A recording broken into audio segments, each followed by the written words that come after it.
the California Medical Board attempt to strip me of my ability to practice medicine based on my, quote, spreading misinformation on hydroxychloroquine and ivermectin. Not only is that ludicrous, not only is it false on its face, never before in the history of medicine has anything like this ever happened. The California Medical Board is not empowered to go after citizens for free speech, whether they're physicians or not. This is why I fought them for 3 years. In my opinion, it is not just a fight for physicians. It was really a government agency usurping authority to attack anyone with a license given by a state. If they could do that to me, why couldn't they do that to a licensed hairdresser or a licensed restaurant owner? They shut us down in 2020 because they threatened small business livelihoods. That's why I fought. It took 3 years. It took over $200,000, but the California Medical Board was spanked and hard. Recently, the America's Frontline Doctors petitioned the FDA to make hydroxychloroquine and ivermectin over the counter. It is true that SARS is not a big deal. SARS-2, SARS-1 as well. But these drugs are cheap, safe, generic drugs. They should be available to you. We lost trust in physicians, deservedly so, and we want the power to be in the hands of the people. And these cheap, safe, generic drugs need to be available to you and not be held behind gatekeepers of doctors and pharmacists. We'll see what Secretary Kennedy does over that, and of course, Dr. McAree over the FDA. We released the documentary, What is a Doctor? What is a Doctor reveals what's behind the scenes in all the medical mutilation of our children, otherwise called by gender-affirming care. It's neither gender, it's not affirming, and it's not care. It's medically mutilating our children, and we expose it. You can find it on sale on What is a Doctor? And we tied the links between the destruction of the medical specialists. It wasn't just COVID. COVID couldn't have happened with the degree of complicity on the doctor's part if the fundamental nature of the profession and the physicians themselves has changed over the past 2 generations. We produce an endless array of articles and videos at Frontline Doctors. So where did all this work get me? You'll notice I didn't talk much about politics. Even the transgender issues, it's not political, it's from a medical perspective. Where did all of this get me? This got me a prison cell. This got me time in isolation and a violent FBI SWAT arrest. I was arrested for being present at the Capitol on January 6th. Never mind that I had a government-issued permit to be there. Never mind that all I did was give a speech.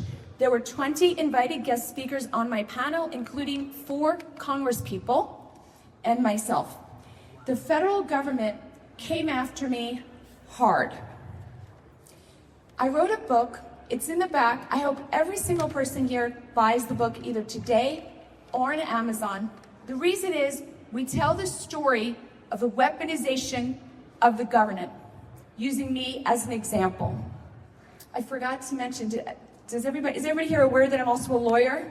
I'm a doctor and a lawyer. I should have mentioned that.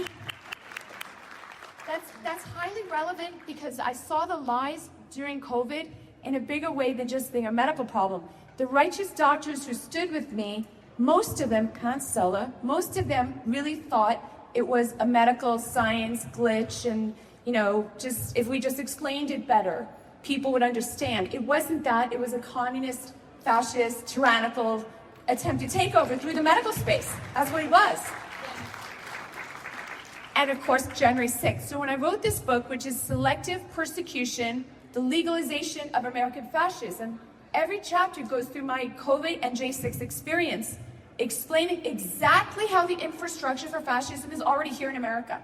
Thank God we have a reprieve. We all agree on that. However, the infrastructure is here. The judiciary, an enormous problem that I know you know about, but it wasn't just the judiciary. It's really all of our agencies, branches, etc. And I spell it out very well in this book. Why did I spend the time writing this book, which took more than 2 years? Because if it could happen to me, it can happen to anyone in this room, anyone in America. Let me tell you just one story from this book, and there are so many unbelievable stories. When I was sentenced, I knew that a prosecutor, who's an officer of the court, had lied about me. I couldn't prove it at the time, But months later, when I was helping my co-defendant John Strand with his case, I found it. An FBI agent's own statements, buried in the prosecutor's files, proved I was right and that she had been lying. Now, in a healthy system, that's when justice happens. You file a complaint. You hold them accountable. But that is not what happened in Biden's DOJ. The Biden Department of Injustice stepped in and said the following: "You cannot use that. That's our evidence. We will not let you use it against one of our own." So they knew the prosecutor was lying. There was irrefutable proof she was lying. Her name is April Ayers Perez, working under Jason Manning. It's all in my book, all the receipts. I'm not shy about naming names of the liars. But that's not law. That's a protection racket. That's a protection racket. And that's just one of the most minor stories in the book. It didn't stop there. Before the case even went to court, while I'm still presumed innocent, the federal government branded me a terrorist. They put me and January 6thers, not just myself, on the terrorist screening database. This is the same list used for violent criminals. This list is also shared internationally. And once you're on it, doubtful you get off. Now think about that. A physician, an attorney, a mom, treated as if I was Al-Qaeda. And the punishment didn't stop with me. This is scary stuff. They hit my family. My minor son, who was in Los Angeles on January 6th and had nothing to do with this, was also put on a government watch list. He was trailed by TSA agents every time he flew. He couldn't fly without immense difficulty. A completely innocent colleague, also not present on J6, was also targeted and harassed and on the same list just for knowing me. My bank accounts were flagged. I was debanked at 3 banks. Suddenly I couldn't fly, I couldn't bank, I couldn't live like a normal citizen. This is not justice. This is punishment by bureaucracy. Some bureaucrat writes the note, clicks a button, and your life as you know it has become incredibly difficult. And if you think that's shocking, wait till you hear this. While I'm still facing my January 6th case, the president of the California Medical Board, a government official who's supposed to regulate medicine, not weaponize it, took the time to write a 4-page letter directly to my federal judge. She urged him to make an example of me. This is the president of the California Medical Board. Not because of anything I did to patients, not because of a medical violation. By the way, I had a pristine reputation as a physician, pristine. Never had a complaint, never had a medical malpractice suit in decades of practicing in the ER. That is extraordinary. But she came after me because I dared to speak out. And that is why I wrote this book, because it wasn't about me, and it is not only about January 6th. This is about silencing truthful voices, so many of whom are in this room today.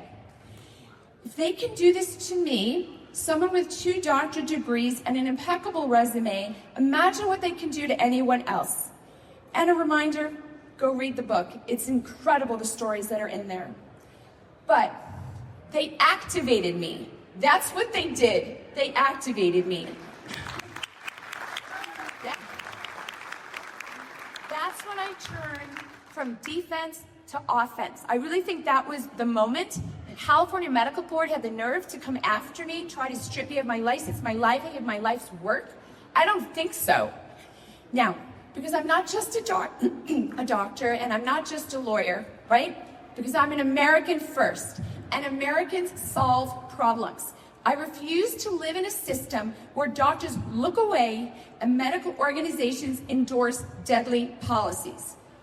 Are you all aware that the largest children's medical organization, the American Academy of Pediatrics, is in favor of medically mutilating children, chopping off body parts? And last week they said they're working now to eliminate non-medical vaccine exemptions. And I ask you, why exactly is a physician organization daring to talk about non-physician medical things. Who are they? It's like the celebrities that give you their political opinions. We don't need to hear from pediatricians what they think about non-religious, non-medical exemptions. Keep an eye on that. That kind of usurpation or taking authority that is not granted to you is rampant in our society today. So, this is the medical community now. The American Medical Association is also on board with the medical mutilation of your children and grandchildren. They're fine with it. They think that that's good. So, I created Gold Care so no one would ever again be trapped in a medical machine that doesn't heal. Now, here's the truth. American healthcare is neither health nor care. You know that instinctively from what you've lived in the last 5 years. And many of you before that had to deal with the system, and it was very, very difficult and onerous. And you suspected maybe it wasn't as good as it could be, or maybe, something. Okay, now you know for sure that the system is not working for you. It is medical dependency by design. Our system is run by government and large insurance corporations to convince you to hand over your hard-earned money in exchange for being trapped. Not in exchange for something good, but in exchange for being trapped, and I will explain. Please, take out your phones and the QR code for Gold Care. Because everyone in this room needs to join Gold Care. It doesn't cost anything at this point. I'm going to sponsor everybody for a month because it's for us. It's for our side. It is the alternative. Freedom is not a feeling. It is an action. It is making a different decision in your life. You have been told that paying $2,000 a month in premiums for a family of 4 will protect you. That's been your bargain. And by the way, if you're a small business owner, it's probably your largest line item expense that's not contributing to your business's well-being. Instead, this money, this grab, drains your wallet, drains your wallets, and limits your choices. When you go through the insurance model, they tell you who you can see and who you can't see. And if they don't tell you that exactly, they tell it to you by taking more money if you see the guy they didn't want you to see. And they definitely don't cover alternative or naturopathic or functional options. We all know this in this room. So why are people continuing to pay? Perhaps because you didn't think about it, or perhaps because you didn't know there's another option. But if you walk out of here doing the same thing you've done, you're shortchanging yourself on the medical space, and you're shortchanging your wallet. You're wasting money. Worse than that, you're giving money to the very entities that did so much damage and tyranny in the COVID years. I know because I did discovery on some insurance companies, and I saw that they were behind the mandates, right? The vaccines were no good. We knew that, the shots, I should say. However, the problem for our nation was the mandates.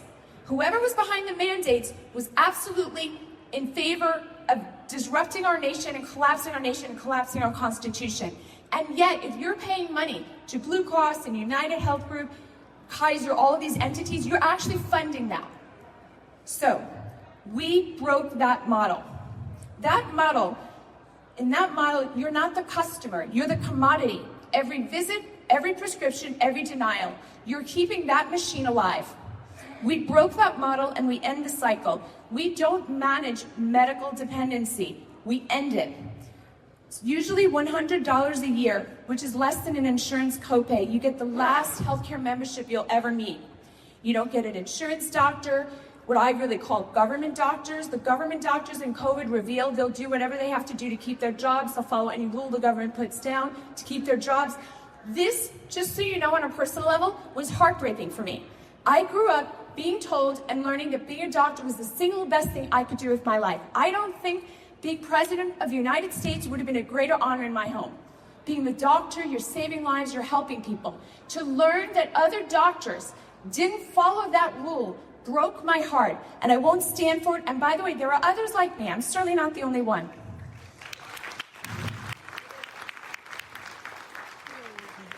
The bigger truth is that the system isn't just broken, it's dangerous, it's contributing to the tyranny.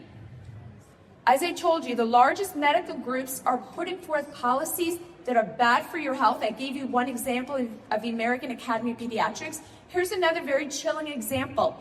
If you were hospitalized during COVID and you had Medicare and you were put on remdesivir, which we doctors nicknamed "Run, Death is Near," and not put on ivermectin, your hospital got a bonus. Right? That's not normal corruption. Normal corruption would be, paying the hospital extra if you go on the drug they want. It's bizarre that you didn't get the bonus if you also went on ivermectin. So the doctors go explain that. My working theory is they really wanted the Medicare patients to die. That was the conclusion I drew. So I don't think it's safe to only depend upon the insurance or government doctors. Gold Care is the antidote. We already have a nationwide network of freedom-aligned doctors, Dr. Stella.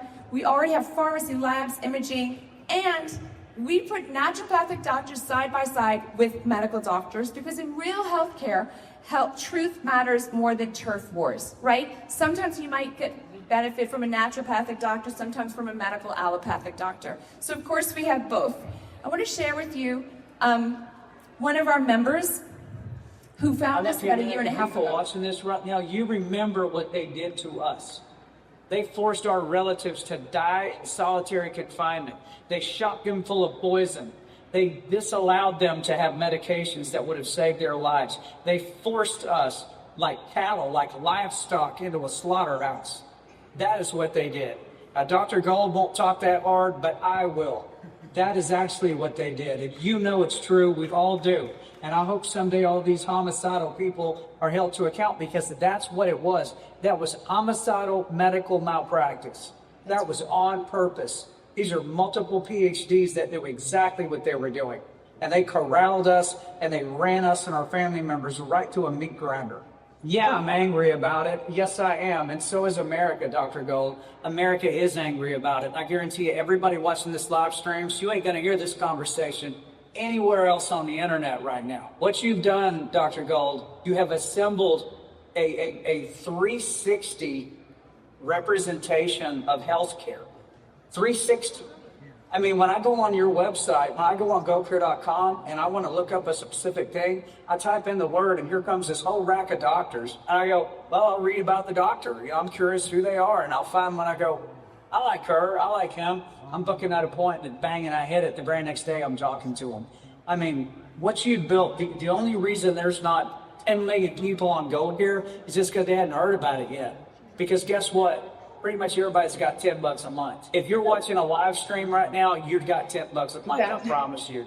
And parents especially. I know there's a lot of parents watching right now. Have you gone to your pediatrician for your kid's wellness visit and they are still pushing the COVID vaccine on your kid? Yes, they are. Because I just heard it myself not that long ago. I mean, they're still pushing it. And so they're not going to tell you the truth. You're going to be going, man, what am I supposed to do? Right. And that's a really good question. I was in the same boat until I ran into this lady right here, Dr. Gold.